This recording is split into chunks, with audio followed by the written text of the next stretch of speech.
Pernah tak kita terfikir, kenapa dunia ini penuh dengan kepelbagaian yang menakjubkan?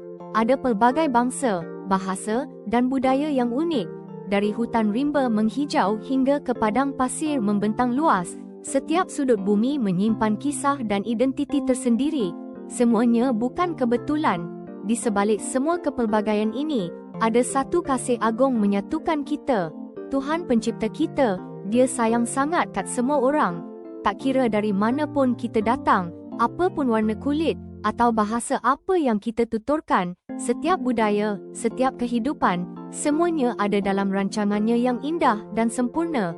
Dia menganyam setiap benang kehidupan dengan penuh kasih sayang dan tujuan.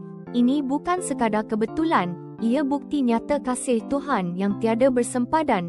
Firman-Nya dalam kitab Kejadian bab 10, ayat 31 menyatakan, inilah keluarga anak-anak Nuh, masing-masing dengan bahasanya, sukunya, tanah airnya. Bayangkan, Tuhan telah merancang agar setiap bangsa mempunyai identiti dan tempatnya sendiri dalam pelan agungnya. Betapa agungnya kasih Dia pada kita semua.